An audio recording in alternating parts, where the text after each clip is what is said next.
எதற்காக எதிர்க்கட்சி நண்பர்கள் சில பேர் தமிழகத்தில் குற்றம் சுமத்துறாங்க.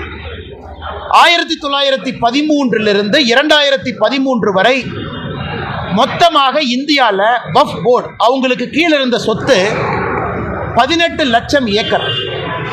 1913 2013 வரை 18 லட்சம் ஏக்கர். 2013 2025 வரைக்கும் புதிதாக 21 லட்சம் ஏக்கர் ஆட் ஆயிருக்கு. அப்போ கணக்கு போட்டு பாருங்க. அப்போ மொத்தமாக இன்னைக்கு இந்தியாவில் வக்ஃப் போர்டு கீழே இருக்கக்கூடிய சொத்துக்கள் 39 லட்சம் ஏக்கர். இந்தியாவில் அதிகப்படியாக அவங்க கையில் தான் இருக்கு. ரயில்வேஸ், மத்திய அரசு கீழே இருக்கக்கூடிய ரயில்வே, வக்ஃப் போர்டு இவங்ககிட்ட தான் ஒரு தனி நபர் அப்படிங்கிற அமைப்பாக நீங்க பார்த்தீங்கன்னா அதிகமான சொத்துக்கள் 39 லட்சம் ஏக்கர். இதில் ஆச்சரியம் என்னன்னா கடந்த 12 ஆண்டுகளில் மட்டுமே 21 லட்சம் ஏக்கர் ஆட் ஆயிருக்கு. நிறைய குழப்பங்கள். உதாரணத்துக்கு தமிழகத்தில் திருச்செந்துறை ஒரு ஊரே வக்ஃப்ல சேர்ந்துருக்கு.